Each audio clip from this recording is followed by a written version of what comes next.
So we've already created our first row of Crocodile Stitch scales. So we started with our V-stitch foundation row, did our row of scales. Now we're going to create our next row of V-stitches to anchor our next set of scales. So to do that, we're going to attach here. If you're doing this in a single color, you're going to just chain up. So I'm going to attach, and we're going to chain up 3, and we're going to start our next row of V-stitches. So this time I'm going to do the opposite colors so you can see how we're transitioning from row to row. So we're going to do our V-stitches in our yellow this time, so that you can see how these attach to the previous row. So we're going to turn our work. So the first V is going to begin in this chain 1 space from the foundation row, which is also the gap at the top of our scale. So this is going to be just a double crochet. Then we're going to chain 1, and then we're going to double crochet again into that same chain 1 space to create our first V-stitch. So both of those stitches anchored in this gap here to create our first V. Our next V-stitch is going to go through both layers, our foundation layer and our scale layer, and it's going to make these lay nice and flat together. So when we attach our yarn, we're going to yarn over, we're going to put the hook through both layers. We're going to basically be attaching our scales to our foundation from the prior row, looping around both, bringing those together, completing your double crochet, and so it's making a nice neat wrap around both of those to bring them together. Don't forget to chain 1 to still create your V-stitch, and then again we're going to do the same thing with the other side of our V. Double crochet, go through both layers, wrapping all the way around both, and anchoring those together. So that's our next V. We're going to continue that across the row.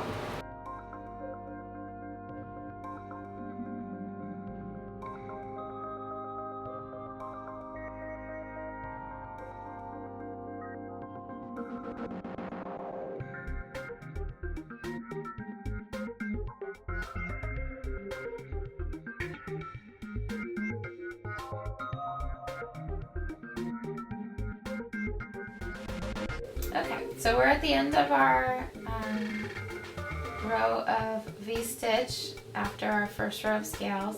When you get to the end, you'll finish your last V, and then you're going to anchor another double crochet into the top of your first double crochet from your first row here. Normally these would all be the same color if you're working in one yarn, so you're just anchoring this. It's going to give you a nice square edge. And to finish off your next row, that'll be your foundation for the next set of scale stitches. So with this next row, I'm going to be attaching a different color, and I'm going to slip stitch over to the first V-stitch we'll be using for our crocodile scale. So we're going to slip stitch over across.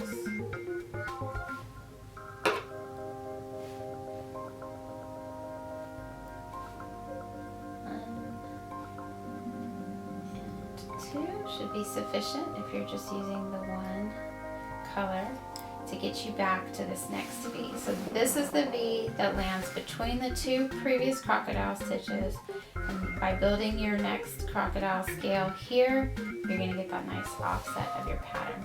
So the pattern's going to work just like it did with the prior scales.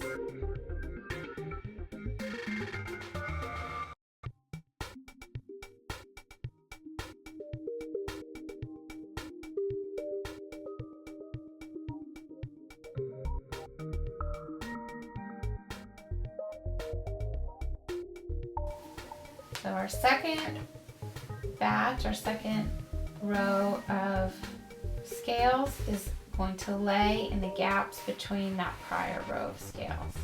So this pattern is going to be a foundation of V-stitches, then a row of scales, another foundation of V-stitches, and then an offset row of scales. So we're going to continue this across. It works the same as it did previously. You're going to skip a V and then do the next V, which will get you that nice offset between the next two scales.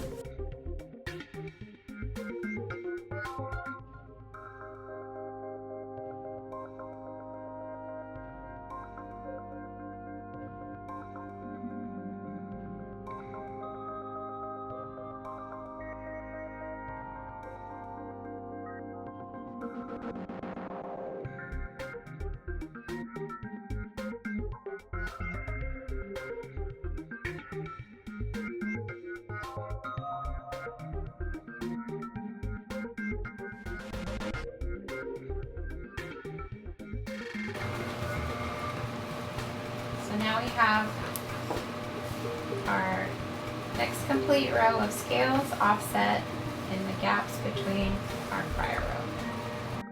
So we're going to slip stitch to get us back to the beginning of that prior row without creating any height or additional row.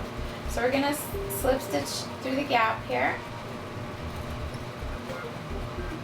Then we're going to slip stitch into the top of that double crochet. 1, 2.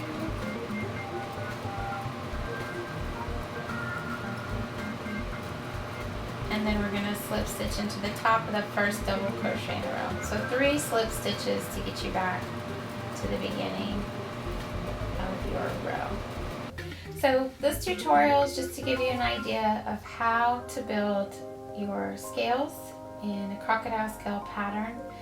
These stitches are going to be larger, and these are a little bit softer and less defined because we've used a larger hook, so you can actually see the stitches themselves.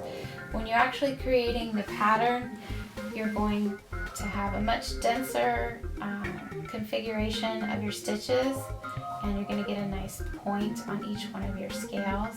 Also, in this example, we had to do a few more slip stitches to get back to the beginning of our rows because we're not actually working in a circle.